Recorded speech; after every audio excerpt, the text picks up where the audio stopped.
So can you see the slides now? Yes, I can see it clearly. Okay, perfect. Then I would be ready to start if you're okay. Yeah, let's get started.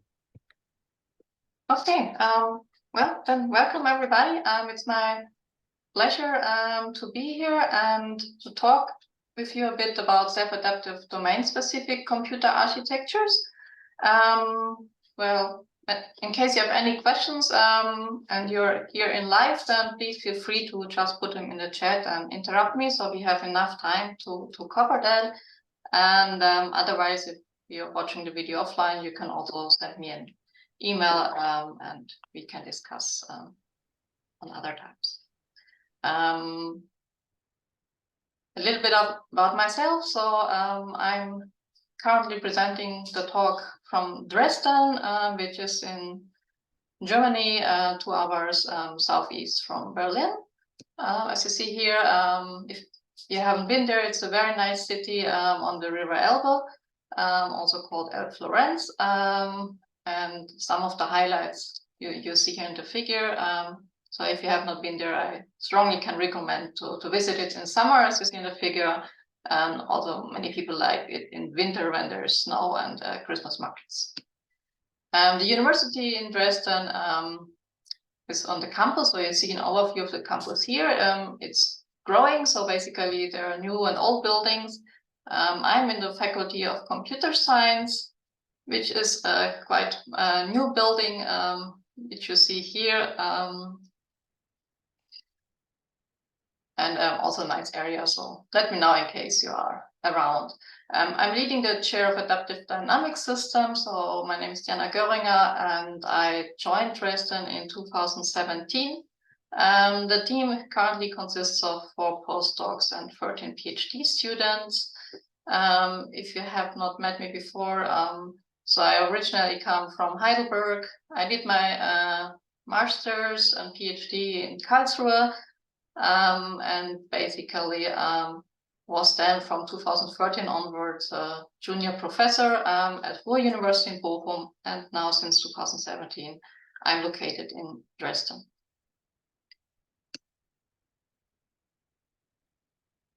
The team you see here, we basically cover different areas, all cover addressing adaptive dynamic systems. We are looking at both the hardware architectures, which means how to build optimized accelerators for typical signal or image processing applications, like you might know them from robotics or automotive. We built processors or application-specific processors, multiple architectures, so systems consisting of multiple processors and accelerators, which are connected over typically network on chips, and also have some memory infrastructures. On the other side, of course, if you build a nice architecture, you always need to have some programming support. So we are also looking how to better program our systems and how to use them. We do a lot in terms of runtime partial reconfiguration, which allows us to adapt the systems at runtime. And this will also be part of the talk here. And also there's usually not an only software and only hardware solution. So we are also looking about what should be running in hardware, what should be running in software, and how to move things from hardware to software. And we elevate our systems with different application scenarios, which usually come from project partners, so a lot in the term of image signal processing, because they're very good parallelizable, and there are also data flows or streaming applications. So basically you have a sensor, which can be a camera or an audio sensor, and then basically you have multiple stages. You want to process something with different algorithms. And what you see down here, those are different projects we are currently involved in. And at the end of the talk, I will show some videos about some of the examples we are doing. So the outline of this class, and as mentioned, I will split it in basically 2 parts. So to avoid that you get Zoom fatigue. So basically after around 45-50 minutes, I would suggest we do a small break and then we will continue with the second part, as I know there have been already several lectures before, and so that you can basically drink some coffee, or depending on your time zone, make a short break. From the structure first, I want to motivate why self-adaptive domain-specific computer architectures is a great topic, why they're useful, how you can use them. Then, as I don't know your background, I would make a rough background lecture to talk a bit about reconfigurable computing, as this is a basis we are using to enable self-adaptive systems. I will talk a bit about dynamic and partial reconfiguration, and then we will dig into different types of self-adaptive domain-specific computer architectures, basically looking at the hardware, so what needs to be supported by the hardware to make the system adaptive, how can this be supported by the design methodology and also the programming of those systems, and how to manage those runtime adaptations at runtime. Those three parts will be more general, and then I will give an example of an own systems we are developing at the team in the different groups. Finally, I want to give some application examples, so to see that it's not only on PowerPoint, but that the things are really working, and we implement those in, for example, robotic systems, and I will show different ones in some videos at the end of the talk. And finally, I will give a conclusion and an outlook. But let's get started. As mentioned, whenever you have a question, just feel free to stop me and we can discuss that. As an introduction motivation, so here on the slide you see some examples, for example, of automotive systems, driver assistance systems, autonomous systems. And basically, if you have an autonomous car or an autonomous robot, I mean, they have some similarities. You have a lot of sensors which provide information about the surrounding of the car or the robot, and also the internal parts. And based on that information, we want to make a decision, for example, if you have to brake, if you have to make a turn, those kind of parts. And also, for example, the speed and different things. And they are getting more and more sensors. To make the systems more autonomous, you would like to have as much information as possible to make a very good decision. And also the algorithms are not quite easy, but they're getting quite complex. We have real-time requirements in both systems. We don't want the robot to crash into a human or into a wall, same for the car. So we need to make a decision very fast and on time. On the other time, we want to have a low power to be sustainable. And also for a robot, I mean that it should be autonomous and not always plugged. And also it cannot carry so much weight. A big battery also will be extra weight. For a mobile robot, it's a bit easier. But if you think about a drone or flying robot, this will be on your payload, which you probably rather would like to use maybe for sensors. So ideally, it should also be low power and low energy consumption. And also the environment is changing. If you're inside, the robot maybe was trained in the factory, but now it's at your home. So it's a different environment, and each home is different. Or you change some furniture, it still should work. For an autonomous car, let's say if you drive on a highway or in a city, also there we have changing environments. Even cities with people and humans walking around, that can make very complicated. And this cannot be solved by just one single processor where we increase the frequency.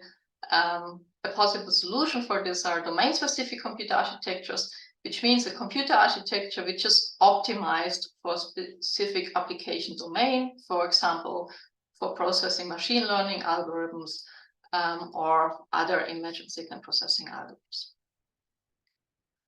And there's also a very nice paper I can recommend you from Norman, UP, Young, Patil, and Patterson about domain-specific architectures for deep neural networks.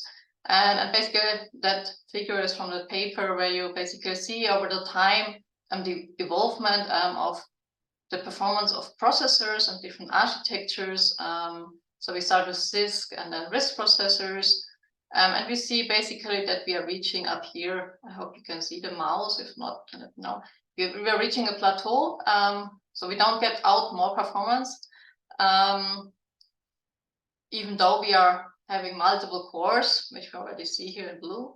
And one solution to achieve further performance is to make the architectures not general purpose, but domain specific.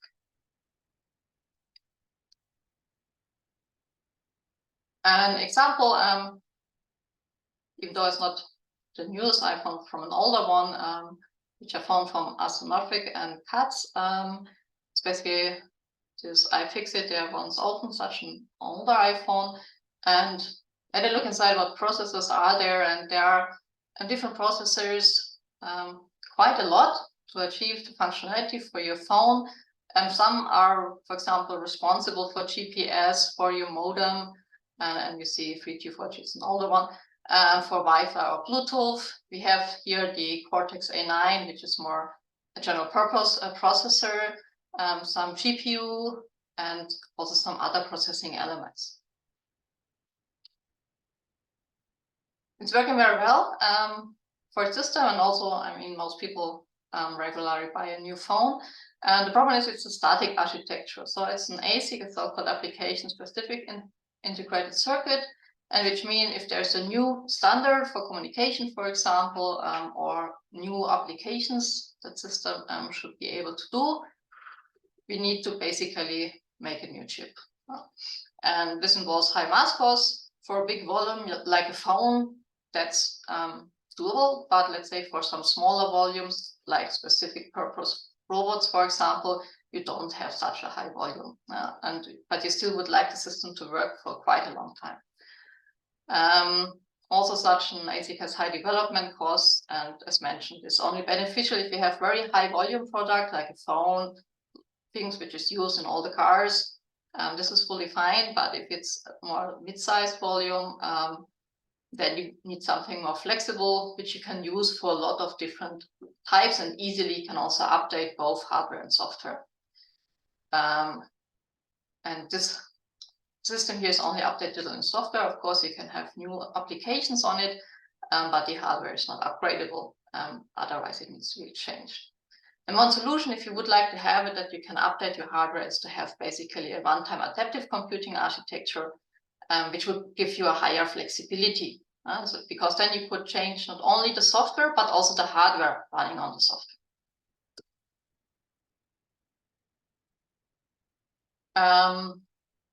And FPGAs can allow that. FPGAs are field programmable gate arrays. And here's just a rough overview. What we basically see here, we have the requirements of such embedded systems as used in robots. We want to have a high performance to process all the sensor data, but at the same time, good performance per watt is very important. The battery lasts very long.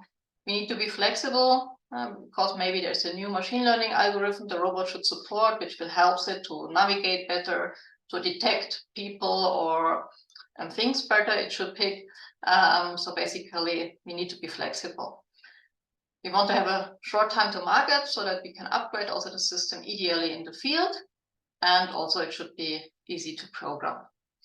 And here we see different architectures, and we will dig a bit deeper into them. So basically, homogeneous multi-core is what we all have in our PCs when all the processors are equal. In those cases, they're general purpose. They can run a lot of different things.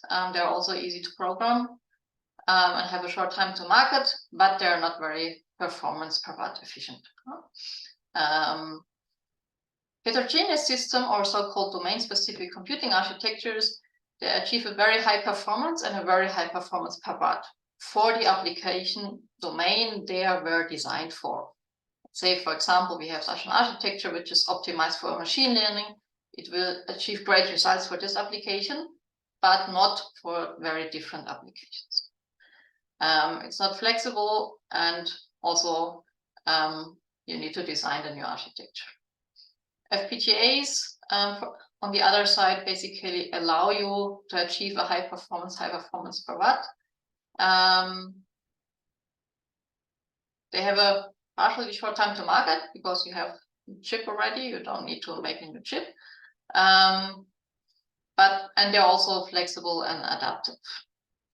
The development time is not that easy compared to a normal processor because basically it's a hardware design, and it's not just programming a processor. And needs some knowledge also.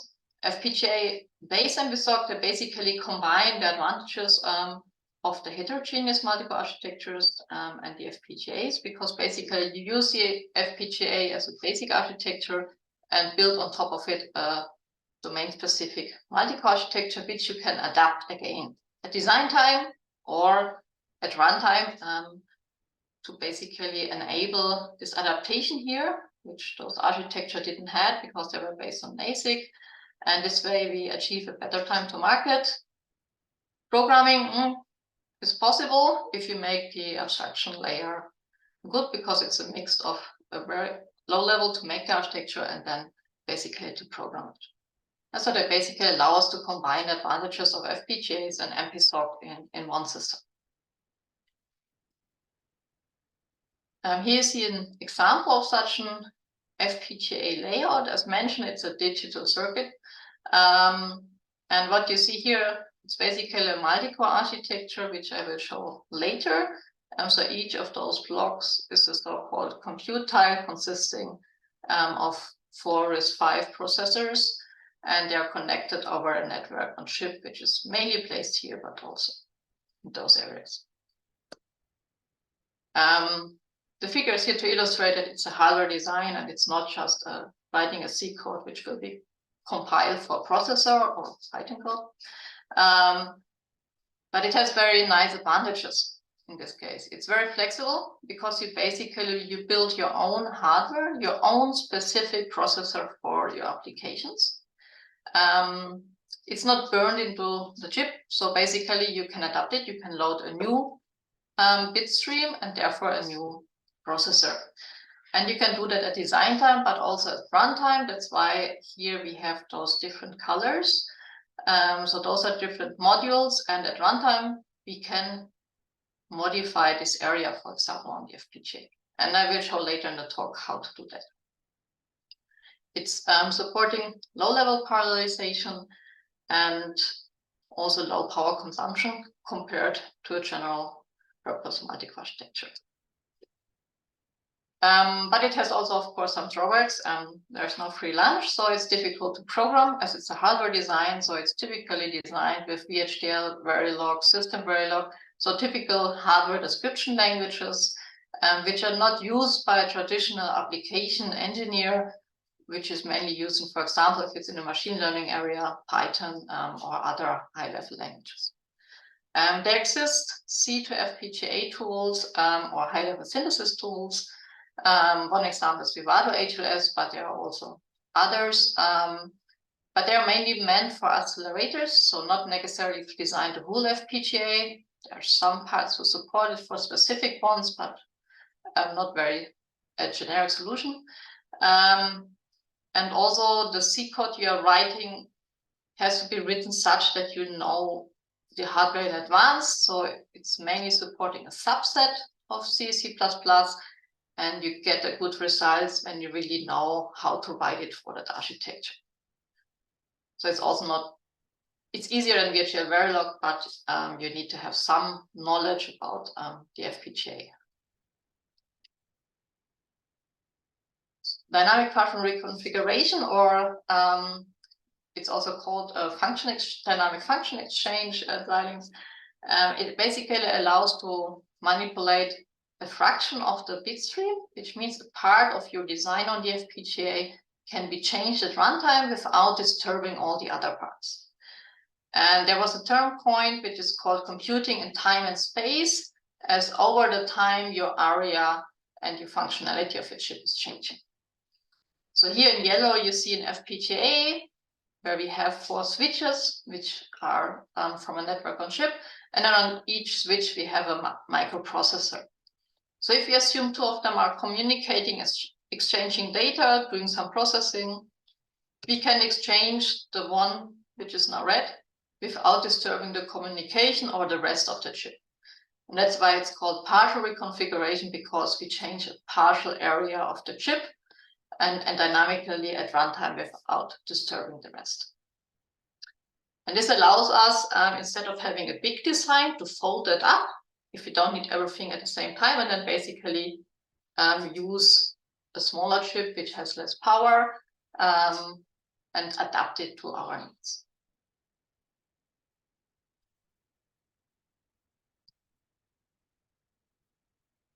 And if you look back on the example, I said yes, to enable such autonomous robots, drones or cars, and to process and provide the compute power, domain-specific computing architectures are a very good solution.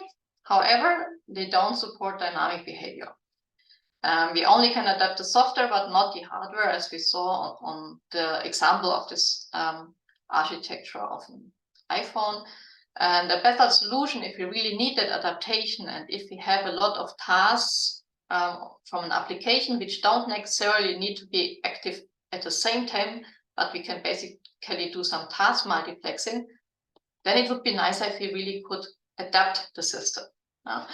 So that at each point in time, we have a domain-specific computer architecture optimized for it. One example would be the robot is navigating, so it's using mainly a SLAM algorithm, for example, and then later on it needs to detect a person using machine learning algorithm. But neither the SLAM and the machine learning, they don't need to be at the same time active. So we basically could reuse the same resources on our architecture to be optimized, one for SLAM processing and the other one for the machine learning algorithm. And in the best case, the system detects itself that there is a need to adapt, and that's why a self-adaptive domain-specific computer architecture would be a better solution. Because we can adapt both hardware and software and have a very energy-optimized solution at each application phase. And in the rest of the talk, I would like to show you some examples how to design such a system and what you would need for that. So assuming this is our FPGA, and compared to the previous example, here now we have basically a bit more CPUs. We have some DSPs, digital signal processing units, which are very good for signal processing, for example, and we have so-called HAVI, basically hardware accelerators, to really make the architecture domain specific. We have some memory and they're all connected over a network on chip. And if the system is self-adaptive, what we can now do, we can adapt based on our need. We can add a new hardware accelerator, maybe to support a new algorithm, for example. We could remove parts on the device, make them inactive to save some battery, add something new to be faster, so a new accelerator, for example, or provide a higher bandwidth between those two communicating partners we see here. So not only concentrate only on the processor versus accelerator combination, but also optimize really the interconnect between the elements or the memory. And with this, we get a very flexible architecture. We basically can adapt everything from the hardware system and the software to fit our application needs. And this way we get a very high performance per watt. Furthermore, we can go for a smaller chip, add there more functionality, as long as we don't need all the functionality at the same time. And this way we can save costs, because the smaller FPGA is cheaper and also has a lower static power consumption, so we also save energy automatically.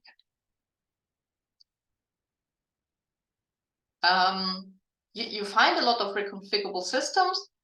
To make them self-adaptive, that's a little bit more difficult, because we basically need some intelligence on the system to decide based on which criteria to adapt the system. And typical challenges we have is, what do we need for the system? So which processing elements do we need? Which hardware accelerators?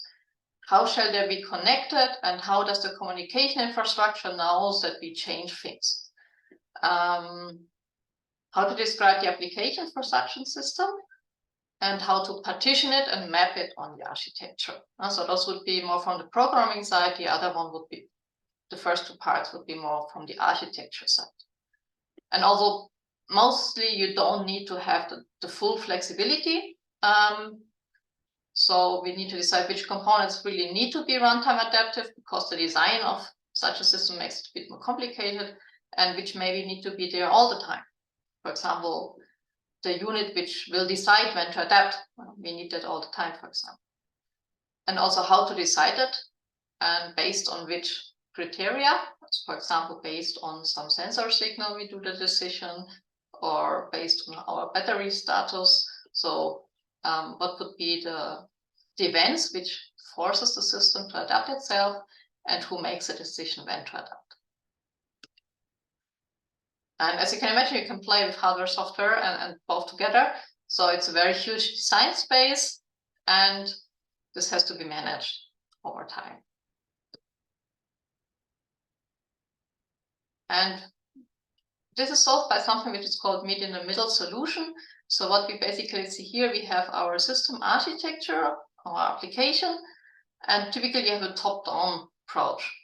You buy an existing computer system, be it, for example, your laptop, Raspberry Pi, something fixed, where you know you have 2 4 processors, and then you try to map your applications onto it. So that's a typical top-down you do when you have a static system. When you now have a FPGA-based system, which is self-adaptive and reconfigurable, we have this top-down flow still, but on the other side, we can also change the hardware so that they both fit together and have a good meet-in-the-middle approach. And this we can do at design and runtime, and therefore we get a self-adaptive computing system. And this is basically built on FPGA hardware architecture, also often called FPGA overlays. They are also part of such adaptive computing systems, not necessarily self-adaptive. But basically, we have the FPGA hardware. We want to have our self-adaptive computing architecture.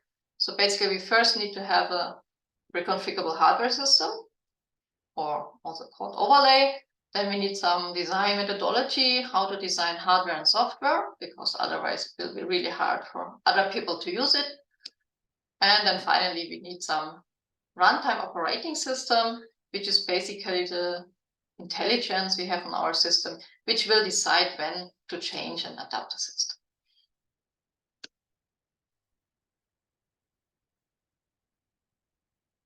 So let's have a closer look at reconfigurable computing, just to put everybody on stage and what are FPGAs in case you don't know about them, and also to give you a very brief glimpse about dynamic and partial reconfiguration. So there exists quite a variance of FPGAs, field programmable gate arrays. There are different vendors. The ones I'm talking in this talk are mainly SRAM-based FPGAs, which is basically we have a volatile memory. So if you basically remove the power source of that FPGA board, the content will be erased and you will have to reprogram it. The advantage is you can reprogram them multiple times, and they support partial reconfiguration, especially those from AMD or former Xilinx, market leader there, and Intel, former Altera. So both have support for partial reconfiguration. It's called differently. As I mentioned, in AMD it's called dynamic function exchange at the moment, but it's the same principle. And then there's also lattice which don't support partial configuration at the moment. Then we have anti-fuse FPGAs, which basically have a non-volatile memory which can only program once, microsemi, for example, and we have so-called flash-based FPGAs. They also have a non-volatile memory, but the advantage of the flash-based is it can be reprogrammed multiple times, but it does not support partial reconfiguration, at least in the current stage. However, flash-based FPGAs also have their advantages. They're usually a bit smaller, but they have a lower power consumption. So they're often used when you really have very low power consumption systems, and vendors for that are microsemi and lattice. but I mainly will focus the talk on the Xilinx architecture, as they were the first one to support dynamic partial reconfiguration, and which is the main feature we are using to enable self-adaptive domain-specific computing architectures. How does an FPGA look like? Here's a very abstract view. So basically, we have columns of resources where our architecture will be mapped to. We have the so-called configurable logic blocks, which consists of multiple slices, and they again consist of multiple lookup tables. Then we can have also different heterogeneous resources, like marked here in green and blue. For example, digital signal processing units, which are optimized for multiplayer accumulate operations. And we also have on-chip memory called block random access memory. It's not very big, but it can be accessed very fast on chip, so it's very good for intermediate results. Yes, here at the bottom you see a very abstract view of a lookup table. Modern FPGAs have 6 input lookup tables from AMD, but there are also vendors which have 4 lookup tables, and the real figure is too big to fit on the slide. So this is just an abstract figure to give you an idea. And also a lot of resources are used for the interconnection between the different logic elements to establish the functionality. And basically by connecting multiple of those lookup tables, DSPs and block RAM, you can realize a processor on such an architecture.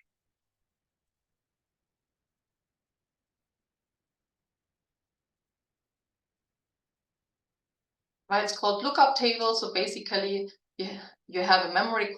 Your function will be realized as a memory content, and depending on the inputs, the correct output will be selected. And using reconfiguration will basically change that input of those memories, and therefore you can modify the functionality.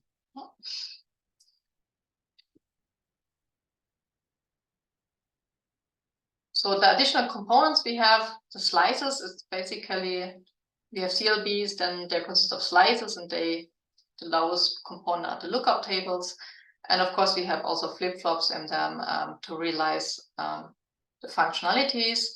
Memories, we have those block RAMs, we have those multiplayer accumulate units, which are called DSP slices. Then we have routing resources to connect different elements, and of course those will also be reconfigured. We have several clocks available, and also on some boards or FPGAs you have some very special hardware resources for memory controllers or PCI Express or processors.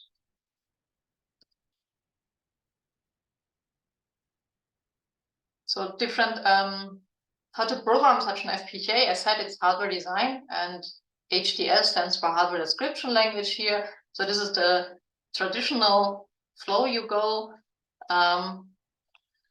However, not everybody knows hardware description languages, so there are also other solutions to get to your system.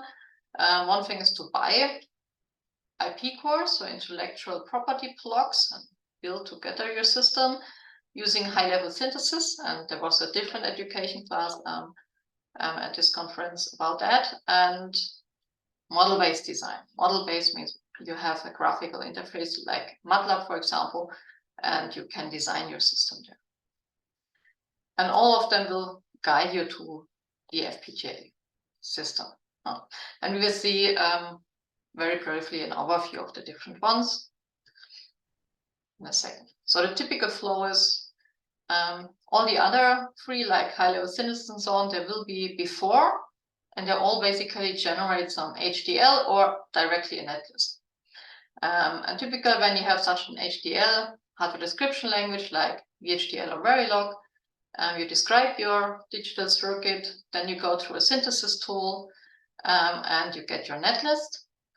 And then the rest is automatized, so you have translate, mapping tool, placement and routing, and then you get the bit file, which is a file consisting of 0 and 1s, which will basically configure the lookup table memory content and the transistors for the interconnect, your on-chip memory, your DSP, so everything you would use on the FPGA to realize your own processor hardware on it. And you as a user are working usually at the hardware description language interface, not on the lower levels. You optimize there maybe with criteria for performance, things like that, if you have a very performance-intensive design, but you're typically not designing your system on the lookup table-based level, but rather on a hardware description language. And here's just for you as an overview of the different programming methodologies. As I was not sure which ones you're maybe familiar with. So the traditional one are VHDL and Verilog. There are new hardware description languages coming up, like System Verilog, also hardware construction languages. We go a level higher, but they're not too many compared to software programming languages. So still VHDL, Verilog, System Verilog are the widely used ones. The advantage is very flexible. You have full control what you're designing, but you need some hardware skills because basically you're designing it on a digital circuit level. The development time can be quite long. As an example, if you have, for example, a simple Gaussian filter, which is a window-based filter you move over an image, that's typically 4 loops, 2 for loops within each other. So in C code or C++, it's just a few lines of code. If you realize that in a hardware description language, it will be a few pages of code, because you will think about how to parallelize it, how to pipeline it, how to get the data in and data out. So there are a lot of decisions you will not do on the C code level, but you would do on the hardware description language. And the more lines you have, the easier it is to make an error there. And also it's more difficult to change it again. So that's why high development time, error prone. Model-based design, MATLAB Simulink has the advantage high abstraction level. So you have different blocks, for example, one block for Gaussian filter. They provide libraries with standard components you can use, especially for signal processing applications, for example, image processing, and it allows you rapid prototyping to connect the board and to really do an FPGA in the loop testing. Drawbacks is it's a commercial tool, so you have some extra costs, and it's less flexible. For example, as you have blocks which you connect together, if you want to make a new algorithm, which is not covered in an existing block, you would have to build it on very low-level blocks, and that will be extremely time-consuming, less flexible. You might be faster to write it as code. So those are the drawbacks if you want to have something different than which is part of that standard components. High-level synthesis tools, there exist plenty. Most vendors have their own. There are some open source ones. There are some which support different FPGA vendors and ASICs, like Catapult-C. The process is in higher abstraction language because the input is C code. And as mentioned, the C code typically is shorter than the VHDL HDL code. And the nice thing of those tools, well, even it's also interesting for hardware people, is to have a fast design space. Because all those decisions, how much of those multiplications I do in parallel, how do I pipeline those operations? Those you can very easily play around with those tools by setting so-called pragmas, which are compiler directives to tell it, okay, now I want this type of parallelism. I want the data to be organized like this. It's a single line. You don't have to always change the code.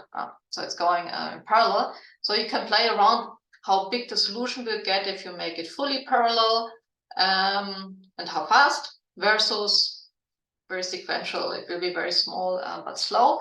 So there you can play around.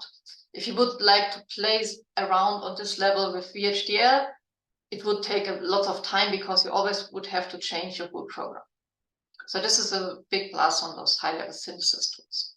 The drawback is they're typically for a single IP core, so just that Gaussian filter, but You maybe need a processor to it, a network on chip on it, and they all need to be connected with each other. The quality of the results strongly depends on that input C code. So you need to know what the tool is good at optimizing. For example, those tools are very good if you have loops. And that's why a Gaussian filter is a good example. You have 2 for loops.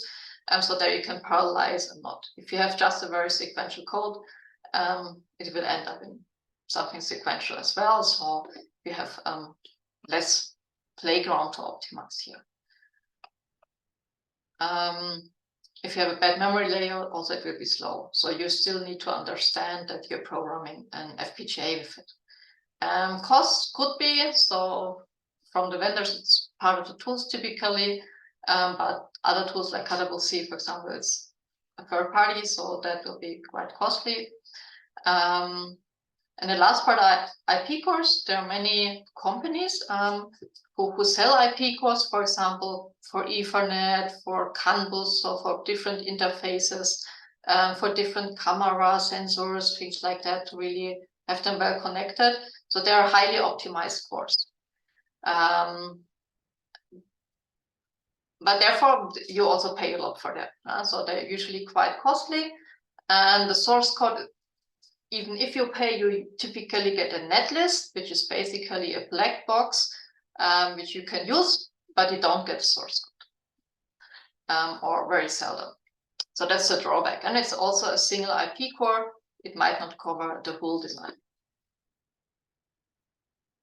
And mostly you will work with a combination of those approaches. And only HDL is the one where you can cover everything and has the highest degree of freedom. What are typical application fields of FPGAs? One side is streaming-based applications. They are very good if you directly stream the sensor data in and already process those directly while the data is coming in. Therefore, very good for sensor data. If you have a high level of parallelism, that's very, very good at. And because they run at lower clock frequencies than a processor. And so you need to use the parallelism to get a good performance. And their strength is also in fixed point and also simple arithmetic operations.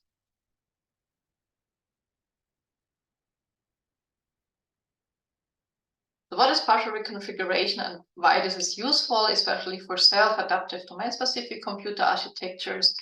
On the one side, this allows you to exchange parts of your design at runtime without disturbing others. And it's also faster than a complete configuration of the FPGAs. Because the time it takes to change something on the FPGA at runtime depends on the area it's covering. So the smaller the area you're changing, the faster this change will happen. You can get more functionality on a smaller chip, and also you could use it for improving fault tolerance. So if you detect something is faulty, you could exchange that part of the chip as well. So it's also often used for in case SRAM-based FPGAs are sent to space or are set into radiation environments, then you could detect the faults and also correct the systems. So that's also an area of usage of partial configuration. Just some definitions. Typically, you talk about a static partition when you have such a dynamic and partially configurable design. Static means this is the part on the FPGA computing architecture which is not changed, which will be there all the time. So typically, the processor or the component which will decide that the system has to adapt, which has to be there all the time. And then we have some reconfigurable partitions, here in this example A and B, in which we can map, here in color, different modules. And each module will add a new functionality. And you can see already, for example, we have 2 reconfigurable partitions. So if this is the whole chip, we could have 2 modules in parallel.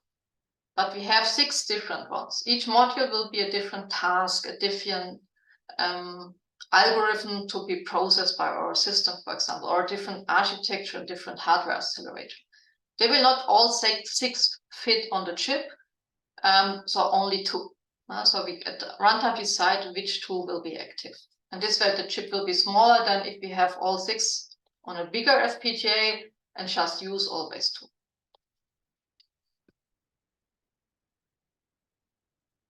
Another term is dynamic partial relocation. There the idea is you have your bit streams, but instead of having 6, so those 3 for this place on the FPGA and those 3 for another place on the FPGA, we have only 3, which were designed, for example, originally for place A, which is the reconfigurable partition A, but we can modify them at runtime, changing the address, and then they can also run on reconfigurable partition B.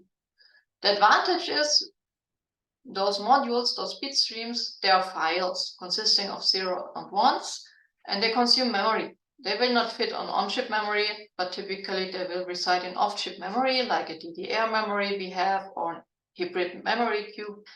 So basically they will be outside of the chip, consuming the resources. And if we need 6, we need twice as many memory just to store them, than if we work only with 3. So this can save us memory, which we then can use for our sensor signals, for example, to store images, video frames, things like that. But the design of such system is a bit more complicated because those partitions have to be carefully designed such that the modules fit on both of them. So how do you design such a dynamic partial reconfiguration design? And basically you first synthesize the logic to a netlist. Then you need to design your reconfigurable partitions.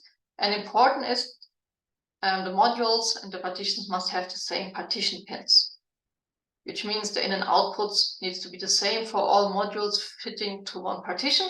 And the partition has to be so big that all modules which should fit in that partition fits in there. So the biggest module will define the size of the partition.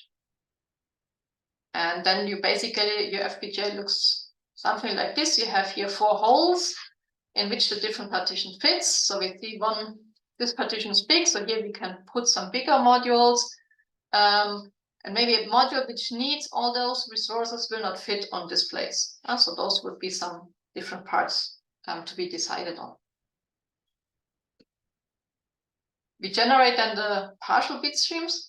This you can do by the tools, that's well supported. And there's also some user guide how to do that. And then at runtime, we use a special port on the FPGA to load those partial bit streams into an area. And there are different ports you can use. Typically, the so-called ICAP is used, which is an internal configuration access port. It's basically an interface where you can load those partial bit streams, 0 and 1s, and then basically it will subscribe an area. And it's on the FPGA, so within the FPGA you can do it. And this is typically used in self-adaptive domain-specific computing architectures for FPGAs. There are some FPGAs which have a so-called PCAP, a processor configuration access port. Those are typically the Xilinx Zinc family, so the Xilinx FPGAs where you have an ARM core, and the ARM core has then the PCAP. The ARM core is fixed, so that would be the static part, it doesn't change, and the FPGA is separate of it. And this has a processor configuration access port. Nevertheless, on the FPGA, you also would have an ICAP if you want to use it. So the ICAP you have on all of them, the PK just on some of them. But both would allow it to do it from internally. And when we have those bit streams and we have access to this ICAP interface, then we can really enable such self-adaptive dynamic systems. So as a summary, I want to give an overview about the reconfigurable computing so far, so that you know what is an FPGA, a field programmable gate array, because this is the basis we build these architectures on. It consists of logic component, slices, and memory, and some routing resources. And we also have special purpose components like special memory controllers, processors on such FPGAs. from the tools, it's a hardware design. We saw different methods you can use, like hardware description languages, or you could make some IP cores with a high-level synthesis tool, use some model-based approach or buy some IP cores. But basically, it's hardware design. So you really think about the architecture you're building. So you can describe an own processor or even an own GPU, an own graphic processor, for example, on which on top of it, you can provide with a compiler and execute some software on it. And partial reconfiguration is the feature that allows us to dynamically change the hardware at runtime without disturbing the rest, loading a different algorithm or a different accelerator to our system. And this goes very fast. The speed depends basically on the area you are changing.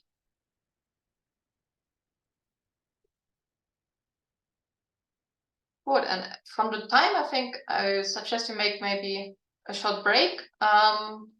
Let's say maybe 5 minutes, 5 to 10 minutes, so that we start at 5+5 with the second part. I really want to give you some examples now about how to build such an architecture, how to program it, how to manage it, and also some application examples at the end. But if there are any questions, feel free to use the chat. In the meantime, otherwise, yes, I suggest to make a short 5 minutes break. Okay, so see you in short time.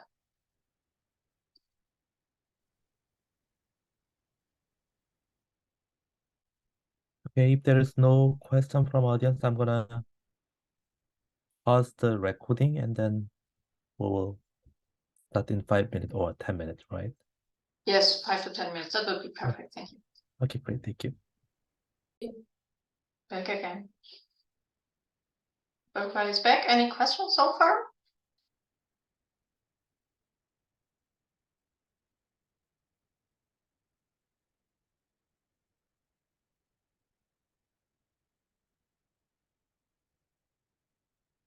Yeah, otherwise, are you fine that we start again?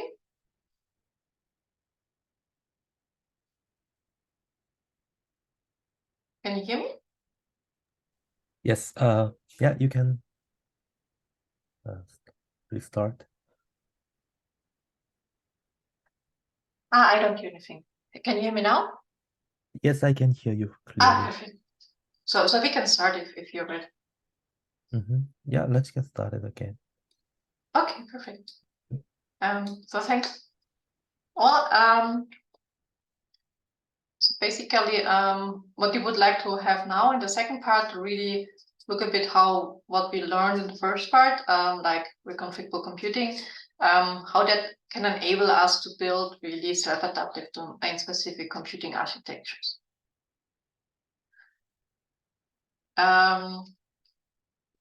First, to give you a rough idea about different systems, let's look first what the hardware needs to support, and we will look at the tool and then the runtime management.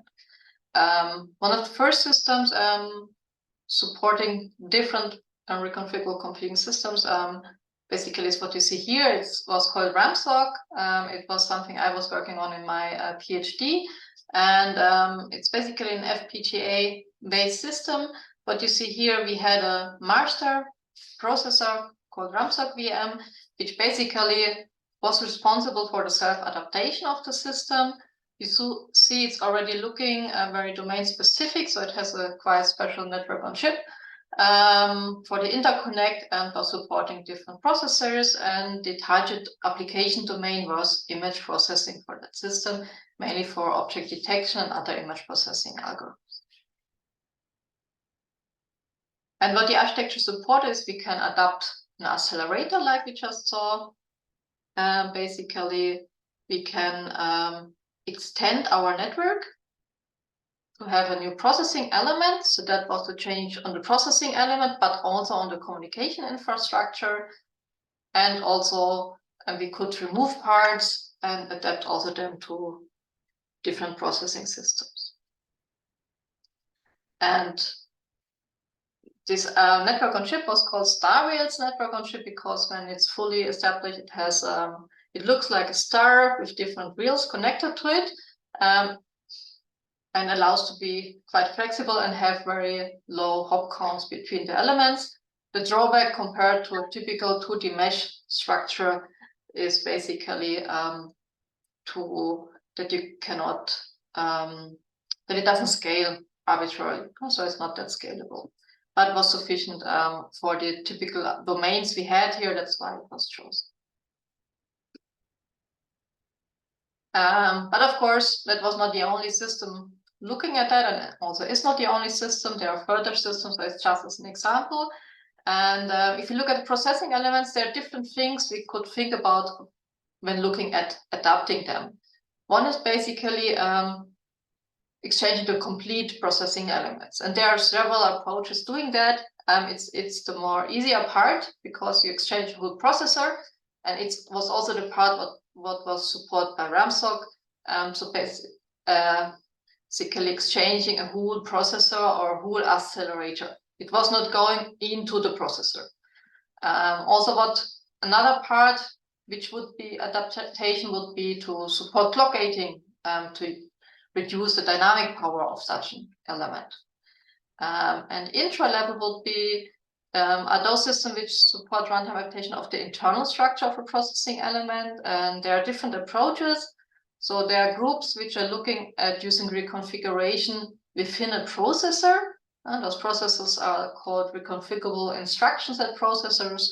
And I added some references here where you can read more about those parts. So basically, where the instructions are not only application specific, but they can also be reconfigured. At runtime, you can provide your processor with new instructions.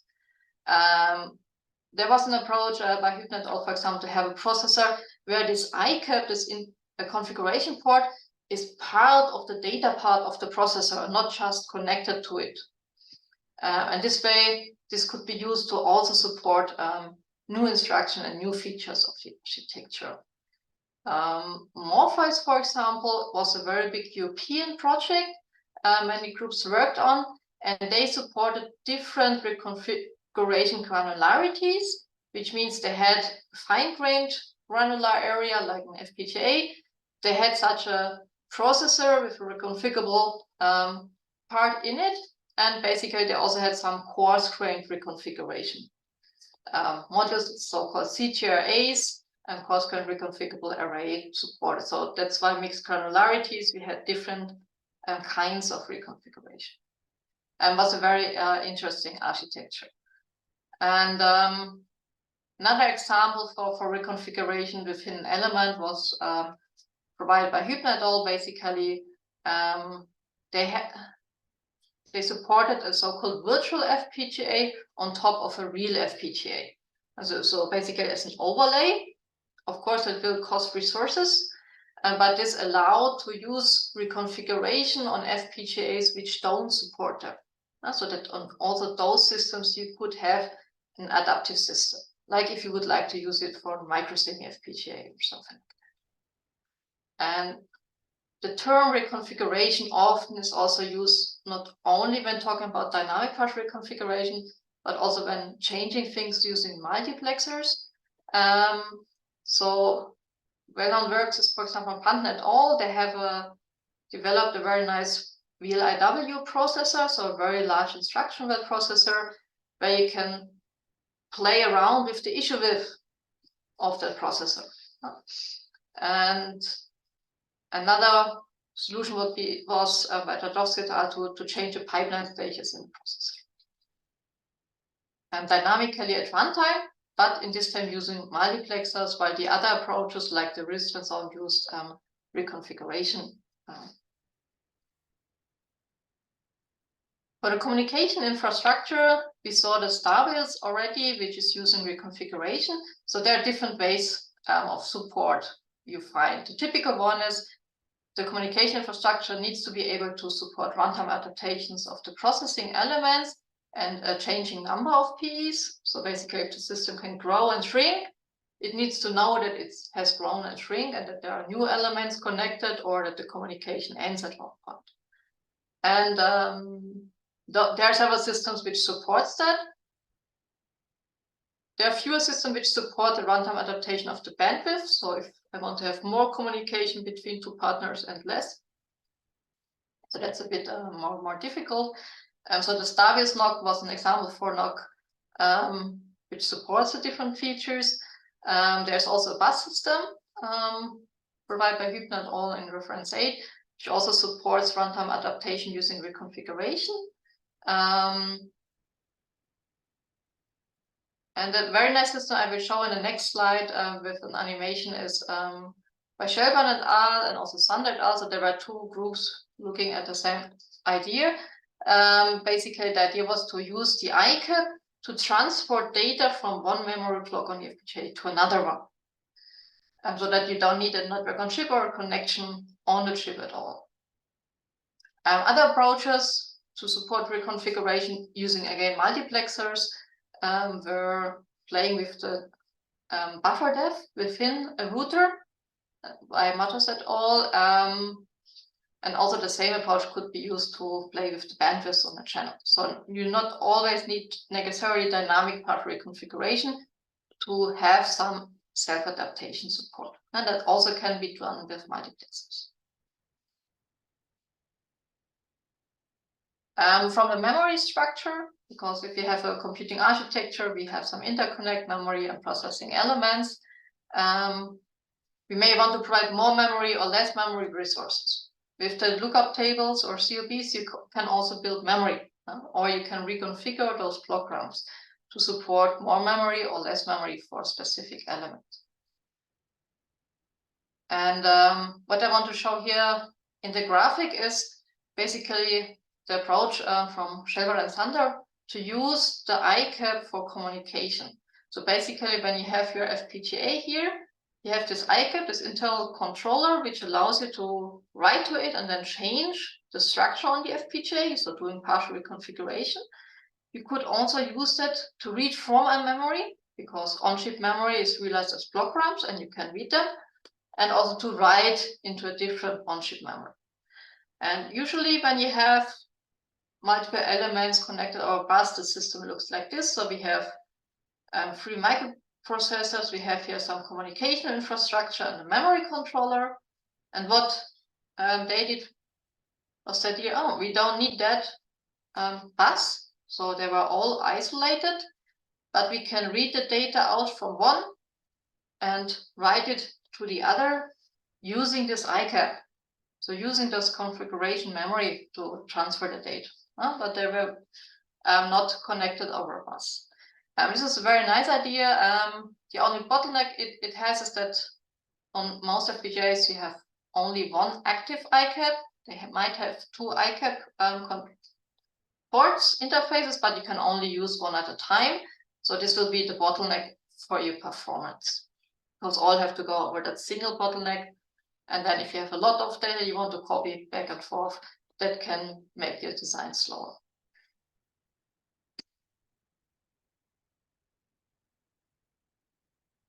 From a design methodology, the idea is basically if you have such different reconfiguration support, we want to abstract from it. So that the end user can use our system but doesn't have to know all the details, has to build all the partial bit streams. Ideally, there's a tool support which will generate the partial bit streams for the user, and the runtime system will automatically use them. And what we have usually as a start, we have our computing architecture, some multiple applications, and at the end, we want to get such a full FPGA configuration bit stream, those partial bit streams, and also partial software programs which will be loaded to the different processors. And for this, we need a design flow, and that has to solve several questions. So on one side, which and how many processing elements are needed? What kind of communication infrastructure do we need? Do we need all those different intra and inter-level of reconfiguration, or just one part of it? How to partition the application so that we get the best performance out of it and the highest energy efficiency, and what parts need to be adaptive at runtime. While there exists a lot of work on the hardware side, there also exists work on the software side, but less for the very complex systems. Some examples are, what do you need to make such a system? first we need some design space exploration support to decide which processing elements should be adaptive, what are the benefits, which performance do we gain when we design the system in such a way, and then we have this application mapping onto it. So roughly you can structure it into design space exploration, because we have a very huge design space, and when we want to have an energy efficient solution, we need to choose what would be a good solution, and also from which one we can very easily move to the next one.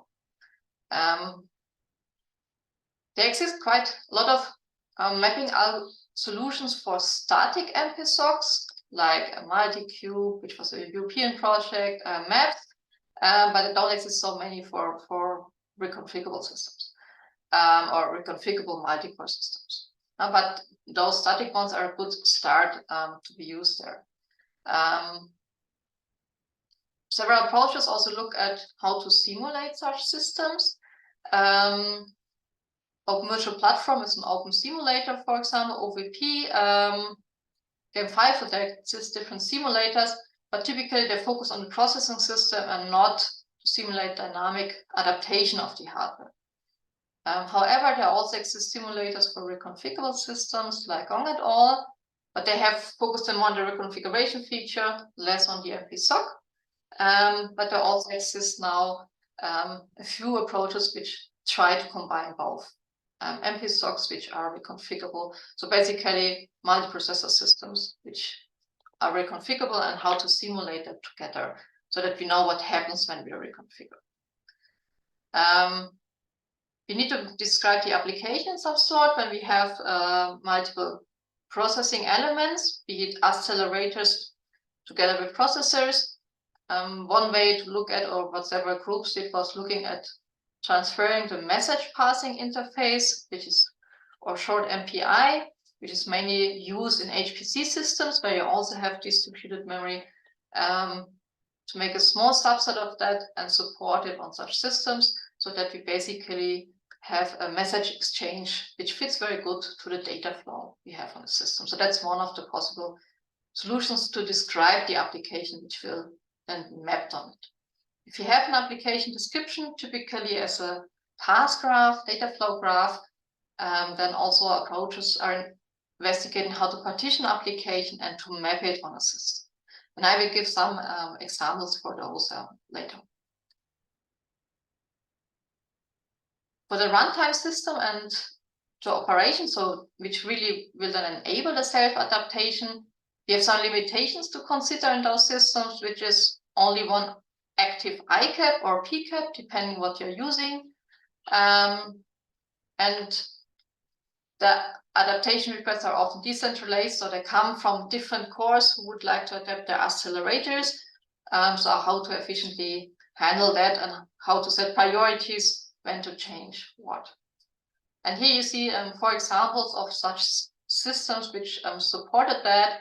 One of the first one was from Ullmann et al. It was focused on a single processor with multiple accelerators, and they had a very nice automotive demonstration for it.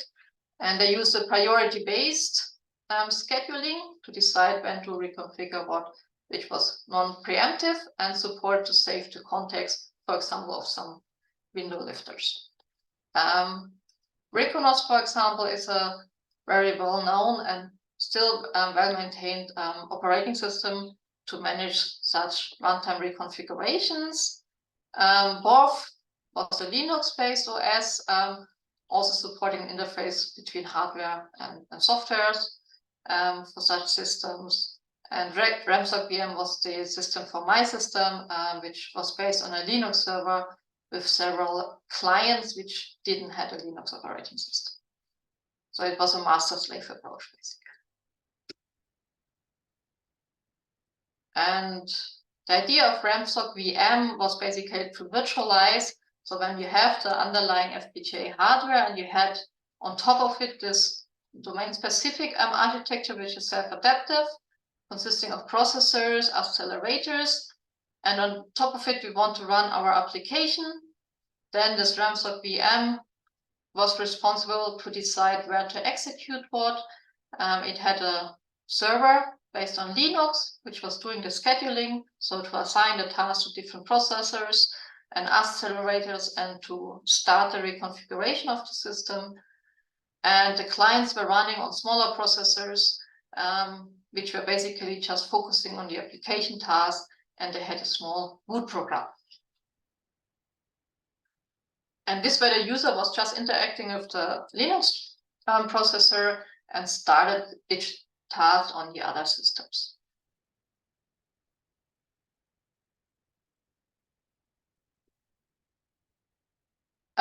What type of algorithms are used in such a scheduler to decide when to adapt? A typical approach is to use some dynamic scheduling algorithms, as you saw in some examples, for example, EDF, earliest deadline first.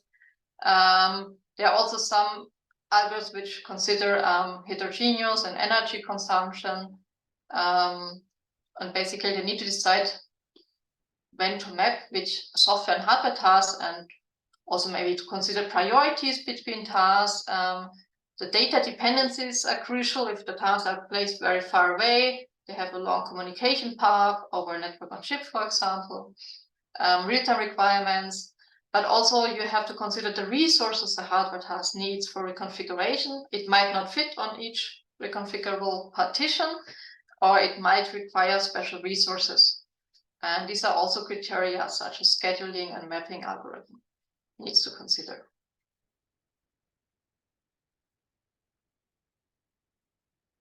And for the last part, I would like to give a current example of a system we are working here in Dresden. As you remember, we had the different groups. So in the hardware group, one of the PhD students, Ahmed Kamal, he's working on a multi-core architecture, which currently looks like this. So we use a mesh topology of a network because it's very scalable. It's a tile-based architecture, so we have so-called tiles over a mesh network on chip, and each tile again has a bus topology with up to 4 processors. We use here with 5 processors and some memory. We can have some dedicated accelerators within a tile, or a complete tile could be an own accelerator. Similar as RAMSOC, it's also supporting that we have one main processing tile which manages all the others which are responsible for computing. So that main processing tile has more powerful processors. It has access to the external memory where all the bit files lie and all the software lies which you want to use to change the system. And it therefore manages also the reconfiguration. And here you see a layout of the system. As mentioned, the main processing tile is currently using 64-bit with 5 processors, so they are quite big. While the smaller tiles, like this one, use 4 with 5 with 32-bit, and those yellow are single with 5 64 bits. They're all connected over network on chip. And they're placed in such rectangles so that we basically exchange and can add there a new accelerator or a different processing tile.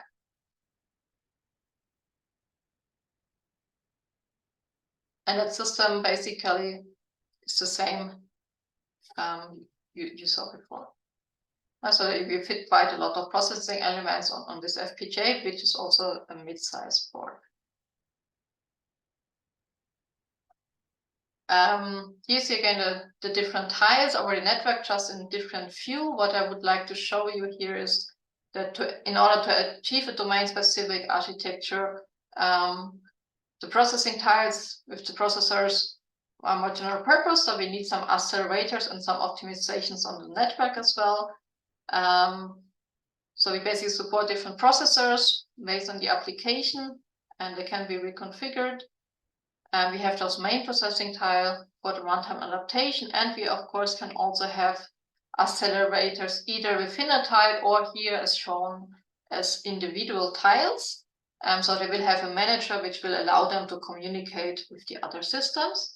And you see here also something which is called HLS/RTL compute unit. So those accelerators can be either generated using a template using high-level synthesis tools, if the user doesn't know VHDL or hardware description languages, or of course they could be built just traditional using VHDL or Verilog languages. And therefore RTL is the name. And that system would look like this, mapped on the FPGA, just to show it. But of course we can change it. So depending what modules we use, how we want to connect them, different FPGA layouts will result. If you look a bit deeper on this hardware accelerator tile, as mentioned, those accelerators can be done by HLS, which is very good in generating accelerators which are easy parallelizable. We can play there also with the parameters. And as we mainly address signal image processing and machine learning applications, they're well parallelizable and can be well fitted also with high-level synthesis. So it's faster to design them basically. And we provide software drivers to communicate with them and also some data movers. So those are IP blocks from our side to enable a communication so that the end user can only focus basically on the green block you see here, really on his or her accelerator. Here's an example for the performance. So here was measured basically the NOC we are currently using. As mentioned, the whole idea is to have an agile and modular system. So in future, there also could be a different NOC supported. What we see here is basically how fast a 32-bit tile or 64-bit tile can transfer data between the different tile. So the lower the curve, the faster, so the better. So the 64-bit tiles are, of course, basically faster as they have 64-bit memory transfers from the shared memory, while the 32 only have a 32-bit interface. What we see here is the achievable memory bandwidth. In this case, on the right side, the higher is better. And also you should look at the y-axis. So on the most right figure, you see basically the memory bandwidth using local memory, while the figure in the middle uses the shared memory. Local memory is directly the memory of the core, very close to it, so there we achieve an even faster performance.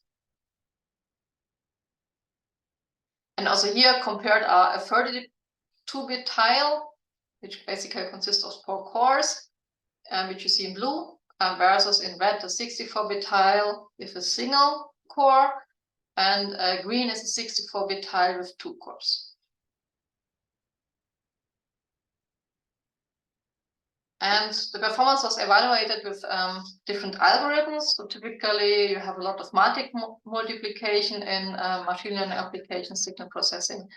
So also here we compared the computing latency of the different tiles for those kind of applications and how well it scales over the number of tiles which we see on the x-axis. So we compared 1, 2, 4, and up to 8 tiles. And you see the more tiles, basically, the less clock cycles you need. From the hardware implementation cost, here's an overview of different systems. It's a bit hard to compare them because they all are different network on chip, different RISC-V processors, for example, different structure, how many processors are in the compute tile. So this is just to give a rough indication what they are comparable.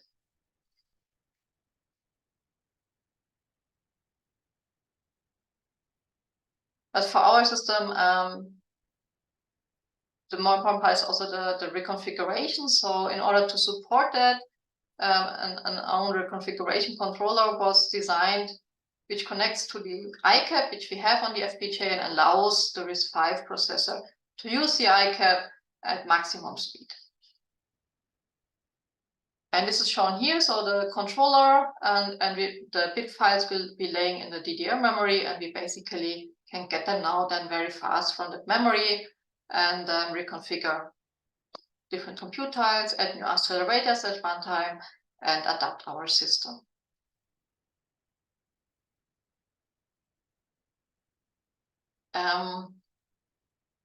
The DPR controller basically has access over a DMA controller, direct memory access controller, so that we basically don't have to transfer the bitstream over the processor, but directly can get it from the memory to our reconfiguration controller and basically the ICAP interface. And the goal was to achieve as fast performance as possible. So this you see here on this slide, some results for that, and a comparison against other ICAP controllers. So the ICAP, the ideal throughput you can achieve are 400 megabytes per second. And as you see, we are quite close to that, similar to other approaches. Most of the resources are used by the DMA. And compared to the standard AXI hardware ICAP provided by the vendor, this is quite slow. It's mainly because it doesn't have a DMA directly connected to it. And so we optimized it with the DMA to basically achieve the near theoretical throughput so that we can reconfigure very fast our architecture.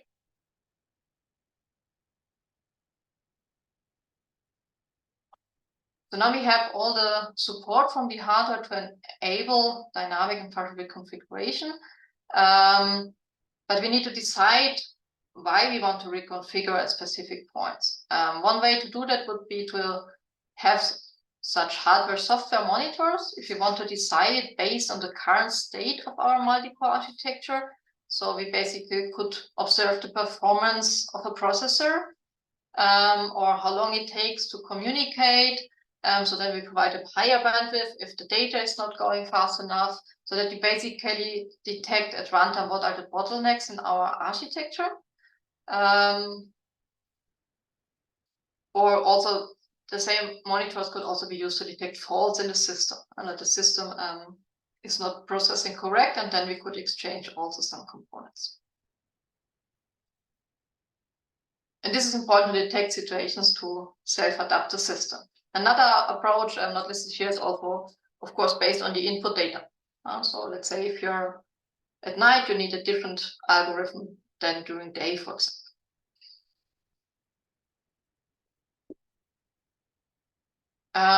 One example of a monitor I would like to give you, in this case, this was done for a microplace processor, but could be done in a similar way for RISC-V or ARM or any other processor. Basically, the monitor here in blue was placed between the memory bus. In the microplace, it's called instruction level memory bus, ELMB bus, and the memory controller.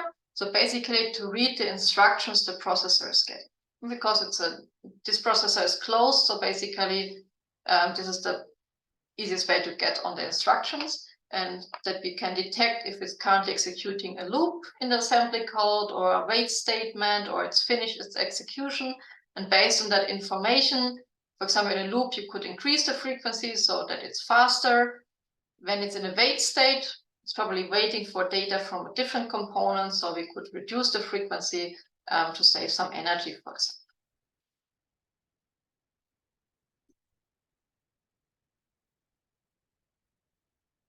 So for to the hardware, and as mentioned, if you provide such hardware with this compute tiles, with this agility, this flexibility, we also need some programming methodology. The one we are working in the team, you currently see here a current state of it. It consists of different tools, so it's more a framework. It's not a one-step approach, but individual parts. As mentioned, we are addressing image signal processing machine learning applications. So we provide as input so-called OpenVX application. OpenVX is an image processing standard. To describe an application, we need an information about the platform, the processors, to make some optimizations, their interconnect. We provide an own library, which is open source. If you like to try it out, it's called HiFleetBX library. I also put the references on the slide. Basically, where you can, it's providing high-level synthesis kernels you could use with the Xilinx tools, for example, to build an accelerate image and machine learning applications. And it's open source, so free to use. And it will then go into an all application which is responsible for partitioning and mapping. As I mentioned, the different approaches we need are science-based exploration. We do that with a simulator, some application partitioning, some way to describe the application. And those are the solutions we choose. So we basically build it on OpenPX-based application. We have our application partitioning mapping tool, which needs basically a task graph from the application and the platform model to make some implementation. And then we provide a simulator, which can simulate the system called Panaka, which is also provided as open source, if you're interested to use it, which can basically be used for a system consisting of a NOC and with 5 processors. Then below we have in gray, because this is not from us, we are using many Xilinx systems or the Xilinx tools to design the bit streams, partial bit streams. They're controlled by Panaka, or MPSOC-Sim is a previous simulator we had, which can also be used to generate that. And below we have a tool called AmaFlex, which allows you to generate relocatable bit streams. I will just present here briefly HiFleetBX based on the time, so which allows you to generate accelerators, which are domain specific, and basically later on the application partitioning and mapping. So HiFleetBX originally came from image processing, and we then extended it to machine learning. It allows you to build hardware accelerators. We mainly address object detection when it comes to image processing. And typical algorithms we have there are, for example, feature detectors like ORB, Canny, or Akazi. And those detectors either detect a corner like the ORB, or an edge like the Canny, or a blob like the Akazi. Then there are feature descriptors. Typical norms are serve or freak. Serve is work on floating point, freak binary. And then feature matching to basically allow object recognition and tracking. Then we have traditional machine learning to extract features and classifiers, like, for example, Viola-Jones, which was used there to detect the cones. And of course, deep learning, typical neural networks or convolutional neural networks. And we looked here mainly at mobile networks as an example for different layers, and are extending it in the meantime. So what is HiFleetBX supporting? It's basically supporting different image processing and neural network functions, pixel-wise operations, filters like Gaussian, so window-based filters, or Sobel, some analysis function, we're going to enable histograms, some conversion filters, feature detectors, and basically neural network functions. It's high-level synthesis based. It's not vendor specific. So it mainly was designed for AMD Xilinx, but also in collaboration with Mr. Villa Guzman and the group she's working in Spain. We basically also ported parts of it to Intel FPGAs. It's very parameterizable and highly optimized for high-level synthesis. And the functions we chose are based on OpenVX, but also with some extensions if there was no OpenVX specific function there. We support auto-vectorization and several data types, and therefore different kernel sizes for the filters. We support streaming of different kernels one after the other. So for example, first you do a Gaussian, then a Sobel pipelining to really get very good performance out of it, vectorization for high parallelism, and of course typical buffer and window operators, like the Gaussians is working on windows, and then we use line buffers to just get the first 2 lines and the first 3 pixels in case you have a 3x3 window operator. We also support dynamic Gaussian frequency scaling for the system to improve energy, and we compared the system at that time with XV OpenCV, and our filters were smaller and consumed less area in average.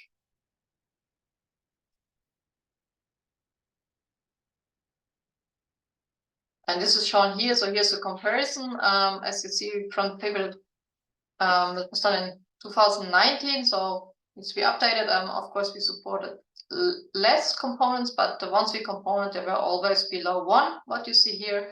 And that means we used less resources. Then the commercial solution, we are very well scalable, and we have a lot of different parameters you can set on the system. And the resources are very small, as you see here from an example. So it's highly optimized. You can play with the kernel size, the vector size, and also your data type you want to work with.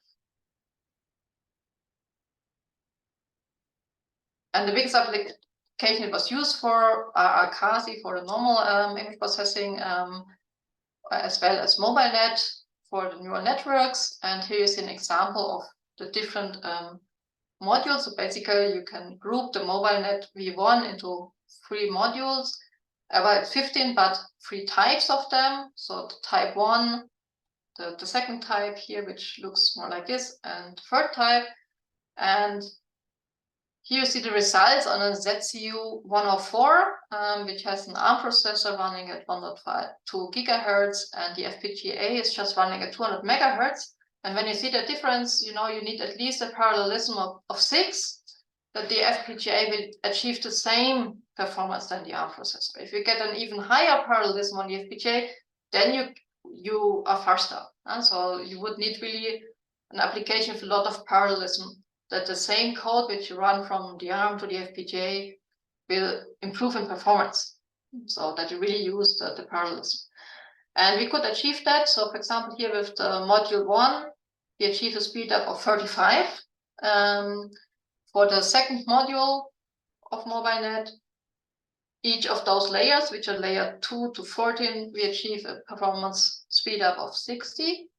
Layer 15, which consists of the fully connected, still achieves a speed up of 20, but this part is, but as you can see from the results, the second one achieves the highest speed up because it's very good parallelizable on the FPGA. From the resources, as you see below, we are quite good, but for example, the last layer, which has the lower speed up, also requires a lot of VRAM, a lot of on-chip resources. So there you can then make a trade-off if you may want to keep one of the layers on the processor or move everything on the FPGA, depending on the available resources you have. And the whole system was basically built with that library. So when you have your algorithm described and have the VX a library or as an OpenVX graph and the platform model, you would like to do some application partition to decide what should run where. And for this, we provide a tool, which you see here, which basically requires a task interaction graph, which is describing the application. IO stands for input output, AC for accelerators, and P for processing element. And then it has here a platform model, which you see under number 2. So we have 4 compute tiles and a 2x2 network on chip. And then basically it places the system here, which consists then of 1 processing element, and the rest are basically accelerators.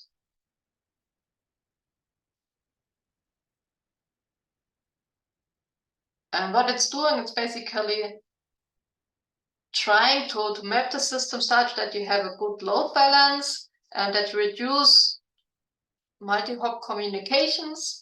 And it's based on heuristics. So it's using a different combination of gradient descent, taboo search, simulated annealing, and it's executing multiple solutions in parallel using multiple threads, because at design time running on a computer, to decide then how we want to map our system at runtime and to give information for the runtime manager to decide about the system.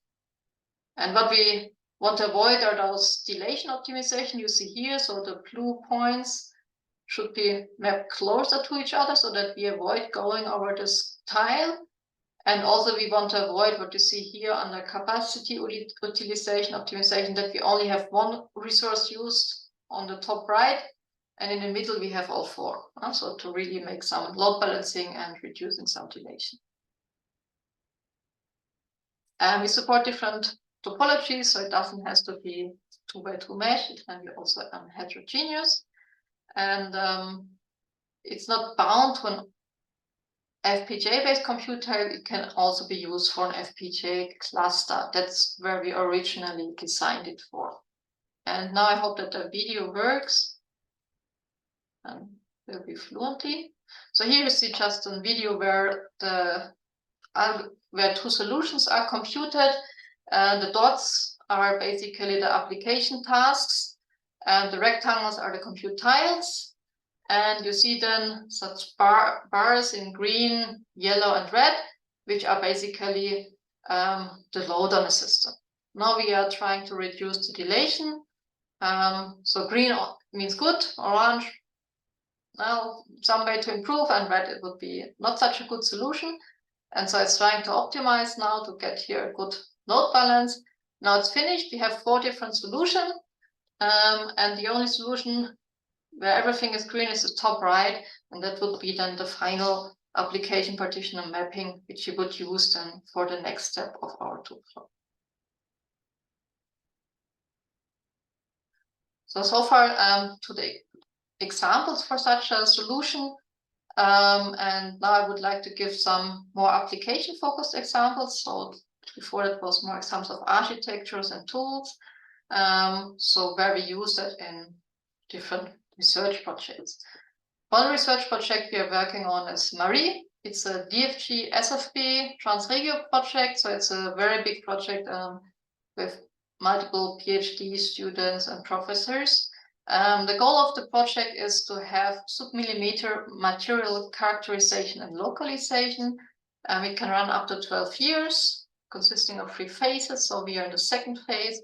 And the idea is that this robot, which you see here, this drone, can at the end fly, localize itself in a room and localize the material around it.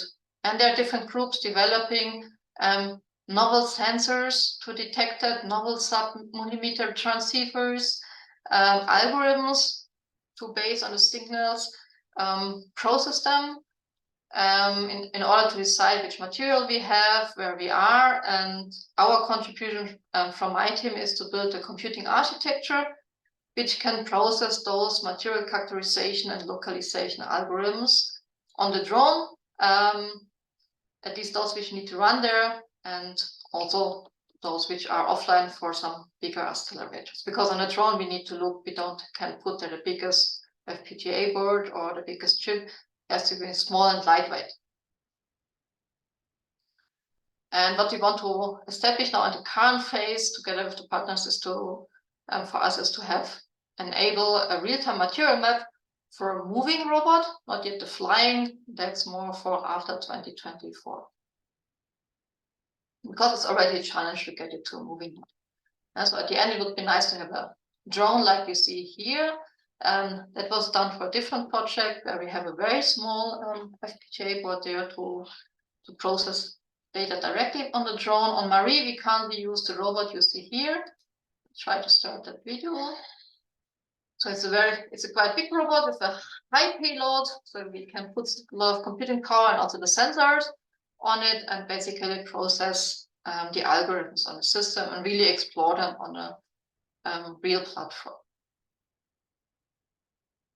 Another project we are part of is the Cluster of Excellence City we have here in Dresden, which is basically the Center for Tactile Internet with Human in the Loops. And there the mission is to democratize the access to skills and expertise. And our focus there also to learn from robots and teach robots and to provide compute power for robotic systems. So what we basically want to do is basically to enable the computing on the robot. There we need a very small system. It needs to be energy efficient. And also it should be programmable, so easy to usable. So there our domain is more robotics, some control algorithms, and we built here what you see there, very roughly a computer architecture to supporting ROS, the robotic operating system. And we provide a tool chain to enable users to easily program that using a model-based tool chain. Here you see a few of the tool chain. If you want to know more about it, let me know and I can send you the paper about it.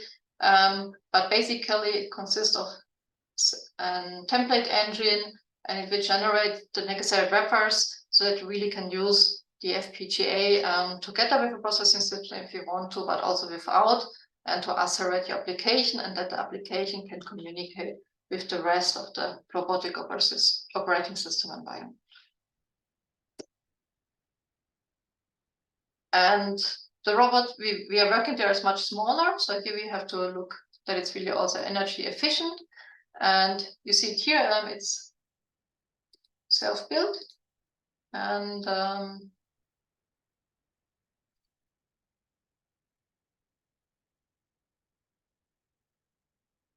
sorry, the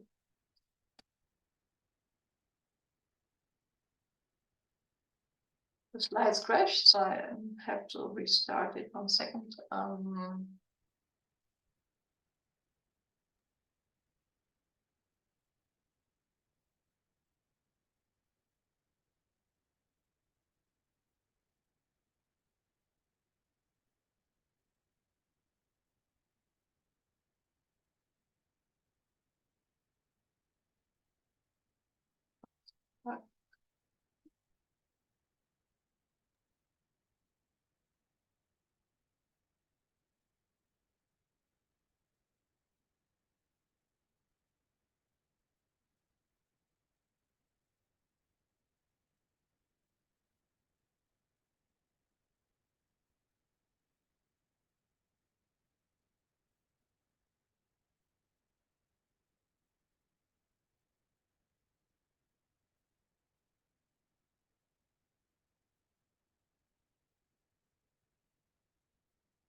Okay, I hope now you see it again. Yeah, I can see it. Yeah. Perfect, thank you. Yeah, so PowerPoint crashed. Guess the video was a bit too much for it. So another demo we had, you see here one of my postdocs, Sergio, who is presenting the Hello Robot demo. They have basically such a hand shoe on, which detects the movements of your hands, and has some controller here. And then this other hand will follow it. At the moment, that's done with a microcontroller, and I hope it's working. So you see it's processing how the fingers are moving. The hand shoe is built by a different group at TU Dresden within the project from electrical engineering. And we helped there with the programming of the microcontroller. And basically, it's a very nice and interactive demo. And we are working on moving that to an FPGA so that we also can run some more complex algorithms on it using machine learning.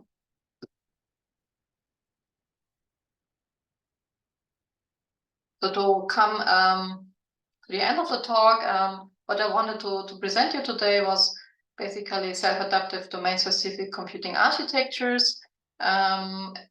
They provide a very high flexibility, and there are different ways to build them, from a little bit flexible, you just exchange an accelerator, to very highly flexible systems where you can optimize the processors and their elements. And the nice thing is you can optimize both software and hardware. so that you get at each point in time an optimal system for your execution. This allows you to achieve a high performance and a high energy efficiency, because you can go for a smaller FPGA. It will also save you costs, and a smaller FPGA has a smaller static power consumption. But what we need is programming support, both to design the architecture and also to make it easy programmable and to make fast decisions at runtime when to adapt the system and how to adapt it. So there's lots of work to improve. It's a very nice and hot research topic. Different groups looking at architecture components, different groups focusing on design methods, design space exploration. So I only mention some things shortly based on the time. Runtime management is a big topic. And of course, domain specific, so adapting it to further applications. So we started with image processing, we are extending it to machine learning, but there are also plenty of other nice applications you could cover with such a system. And with this, I come to an end. I would like to thank all the team, because I presented parts of the works from my PhD students, which you see here. And also thank you all for listening. And yes, if you have any questions, feel free to add them here in the chat or ask them directly. And otherwise, you have my contact data if you need more information. Thanks a lot, and also thanks a lot for the organizers for the invitation. And I'm open to your questions. Yeah, thank you so much for great talk, Dr. Gueringa. So what was quite impressive to me was you not only offer, this methodology for this domain-specific and reconfigurable computer, but you also, showed us a lot of interesting application of it.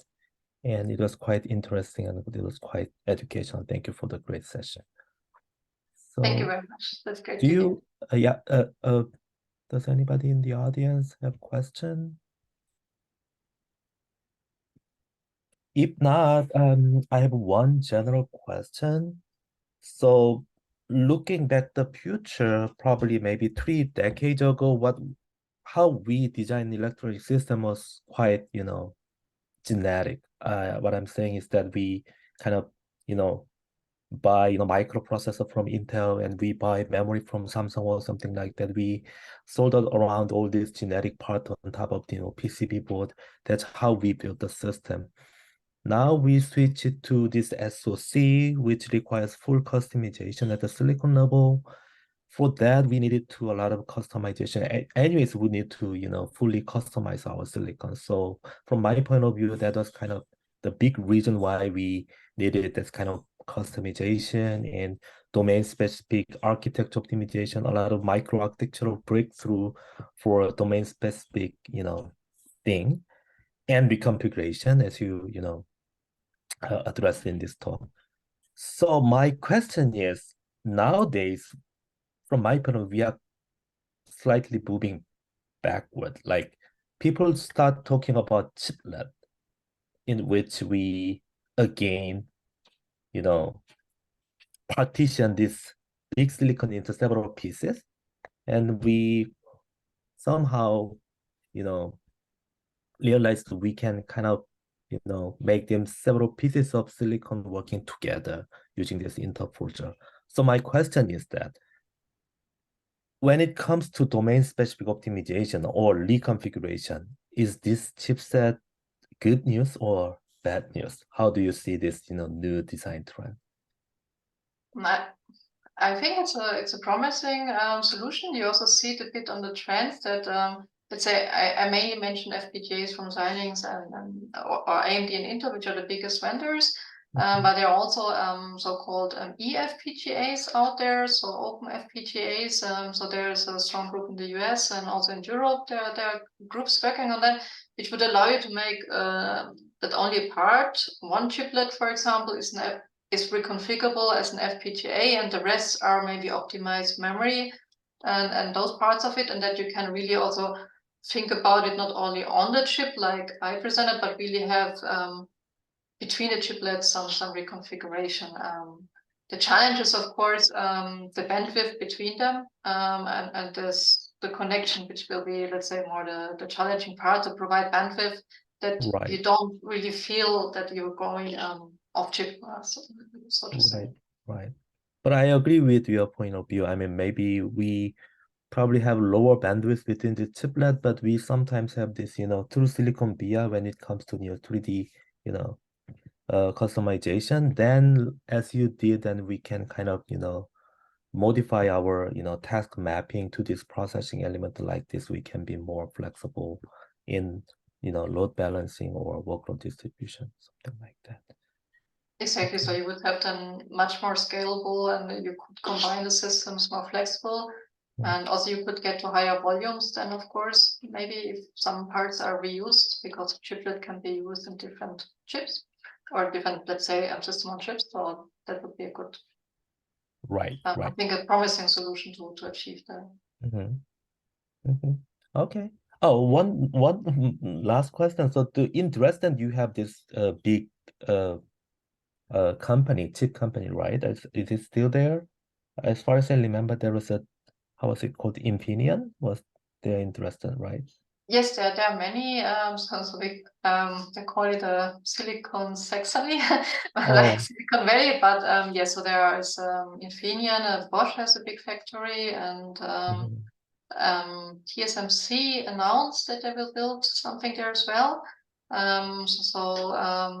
There's a lot of ongoing field, so it's growing. So it started.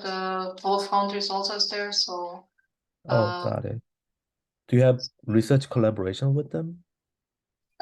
Yes, so we have different collaborations from the university anyway, and also we currently, for example, have an ongoing project, not with Infineon, but with a smaller group with a student work, where we also look with chiplets and the interconnect. So Mhm. was a fitting question, but yes. Mm. Okay. So no, it's very close. So it's same city. So it's a Got very it. good Good. opportunity Yeah. for us. Yeah, once I've been there like 15 years ago, but yeah, at that time I loved the steak there. I mean, So when you're there again, then let me know, and we can oh, show you a bit around. So would be great. Would be great. I will do. Thank you. Thank you so much. Any other questions from audience? I think many people will watch this asynchronously through YouTube. So yeah, thank you again for the great session, and I will let you go. Thank you so much for your contribution. thank you very much. Bye. Thank Have a you. nice Bye. weekend. You too. Bye.